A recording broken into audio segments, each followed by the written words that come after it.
Hello, I'm Peter Murray, and welcome to this afternoon session where I'm talking to Shobi Khan, who is the relatively new Chief Executive of Canary Wharf. He actually is not in Canary Wharf at the moment, but at his home in Chicago.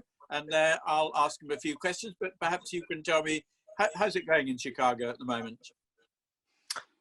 Chicago is like London.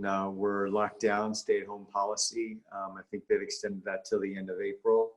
So the city is very quiet, only essential travel. And so similar to London, you've got a very quiet atmosphere. I would say the significant difference is, especially as it relates to the real estate sector, is the construction industry is considered an essential services here. And so you've got both public and private construction still going at a very aggressive clip here in Chicago. Now, you've been in the job at Canary Wharf now for nearly 6 months. So at the beginning of this year, it looked like we're about to recover from the uncertainties over the Brexit debate. Now we're heading into a totally different world. I mean, you've got a development pipeline of 4.2 billion. How do you prepare for the fight ahead? Well, obviously, no one has anticipated, I think, the scale, the scope, and the magnitude of what has happened with the coronavirus pandemic. But I think the good news is Canary Wharf is very well capitalized. You mentioned the £4 billion development. The vast majority has already been spent. And so this is a big year for Canary Wharf in terms of we've got a lot of, whether it be office product that's being delivered, whether we've got residential for sale flats or BTR product that we're in lease up mode. So this is basically a big year in terms of lease up for all our product out there. And so the vast majority of kind of the construction risk, I would say, is for the most part mitigated. And now we're in lease up risk in terms of getting these projects up and stabilized. But you've got a wide range of types of businesses within the estate. You've got retail, you've got commercial. How do you see those different areas of business dealing with this crisis? The Canary Wharf estate itself is a very unique asset. And so I think, look, the retail market has been disrupted for quite a while now. And I think this pandemic has accelerated some of the shock that that sector has had and will continue to. The estate is very fortunate that we've got a built-in over 120,000 worker population there that will be coming back when this is over, as well as we've got a fairly significant residential community that's been built up around the estate. And now Canary Wharf, for the first time, is developing residential on the estate. So in terms of how you break the sectors down, the retail obviously has been disrupted significantly, but we have several grocers and pharmacies that are still open. The vast majority of all the other retailers have closed. And hopefully this is a short shutdown, and when that shutdown occurs, just given the employment base and the residential employment together, it should be very, very, hopefully a quick rebound, and that makes it. And we don't have the traditional department stores. We don't have the big fast fashion out there. Food and beverage is a big component. And I think that retail, knock on wood, will do very well. As it relates to the office, I mean, we have some very blue chip tenants. We don't have a big exposure. Canary Wharf doesn't have a big exposure to the co-working space. We don't have, as a tenant of ours, WeWork, et cetera. So those businesses are significantly strong and should be able to bounce back. The residential, to your point, we had a very strong start post Brexit decision, and had been doing well in terms of lease up of our first BTR product, which we opened up in February, which I live at, and walking to work is an amazing concept. We maybe talk about that, of how the environment may be affected by the pandemic. But so I think that obviously is grounded to a halt because, surveyors can't come out, banks are kind of sitting on their hands in terms of new origination, and buyers can't come to the closing and so forth. So that sector is on pause, but we've done very well in terms of the quality of the product that we've developed, the pre-sold that we've done. And so fortunately, it'll hopefully be a short delay in terms of months of how we're down, and we're able to bounce back in the second half of the year. So also we are seeing astonishing changes in the way that we work, the way we live, and the way we communicate, just as we are here today.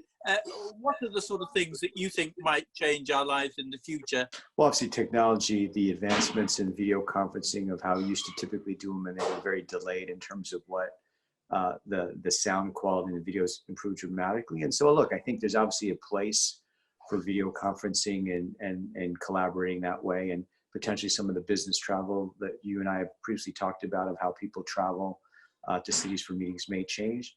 But I'm a big believer in that, you know, people want to collaborate, they want to congregate together and brainstorm and be creative, and especially for us as we do development projects, how the creative process flows. So I think there's a big space for that still.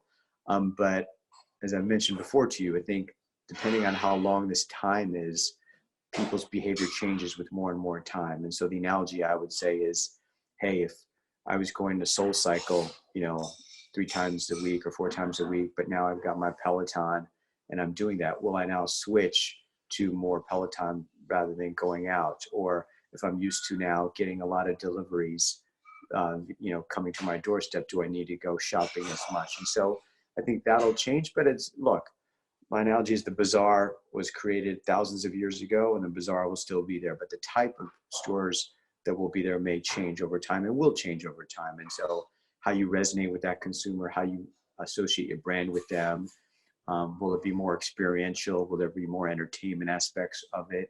Sure. But I think at the end of the day, it's about real estate. And if you have the right bricks and mortar located around where people want to live and work and play, those centers should thrive in that new world. Thanks. Now, you obviously have huge global financial experience, and in recent weeks we've seen quite unprecedented moves by governments in terms of supporting economies.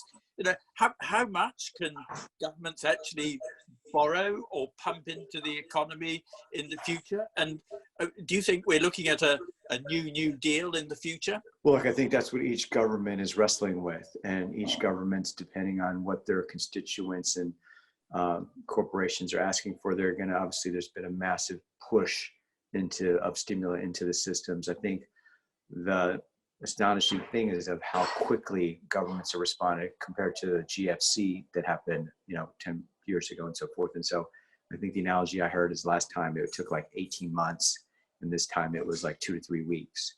So that stimulus will occur, and I think governments should kind of see what works in terms of what's going on. But it's kind of like, you know, the dam that breaks with the dike, and so you're fixing one issue here and another one pops up to kind of see what's going on. But you know, each government will respond accordingly. And so now I think the next phase is how to get people back to work. And so whether that's like an infrastructure project scheme or something, but look, there's a lot of stimulus out there. There'll be a debate about, you know, will inflation reoccur now because of all the stimuli? And I think that's what each government's going to have to monitor. But just given the unprecedented magnitude and speed of this, governments had to step in. Otherwise, you know, I think we are in a recession, and potentially, depending on some countries, it could be a depression because of the scale of this pandemic.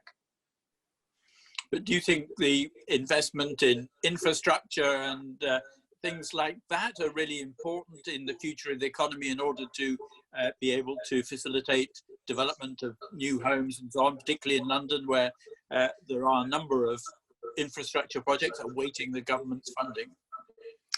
Yeah, absolutely. Look, I think infrastructure is a good way to get people back to work and help, you know, with the infrastructure. I do think in this environment, again, if you've seen some of the maps of what's going on in terms of carbon emission and then just the quality of life, you are going to get focus, hopefully, about, you know, these live, work, play environments of having people being able to, so they're not mass commuting and having that sprawl come out, and how you can make space more efficient in the new world. And I think that's one of the things that, one of the reasons I came to Canary Wharf, because I think there's a big opportunity to do that, and we've got the skill set to do that. But I think you will see that in the future because of just where, you know, all the development has gone and how people have sprawled, of how to try to be more eco-friendly, reduce our carbon footprint, but still have folks be able to have an environment where they can live, work, and play, and be beneficial to themselves as well as the overall environment.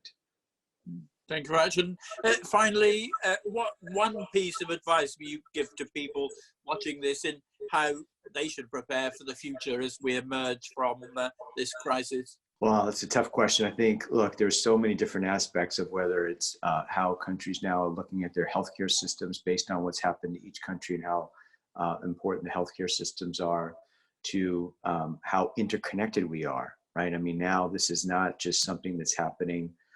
The remarkable thing now is that the entire world is working together to kind of find the vaccine on this issue and so forth. And so the whole interconnectedness of the world now, that if something happens in some country that you don't think that that would may affect you now, and how we are all interlinked, and especially from the business side, whether it be like if you're building a construction project of where materials are coming from, in a sustainable market, but am I getting stuff from Italy now to do something, or can I get it locally sourced? And so to me, if you think about one thing, it is just how interconnected the world is now, and how interdependent we are on each other, and making sure that we are thinking globally now, and not just, what's going on in my neighborhood. Shobi Khan, thank you very much indeed. Very good thought to end this discussion on, and best of luck for the future, and keep safe. My pleasure. Thanks for taking the time. I look forward to seeing you again soon after this is over. Cheers.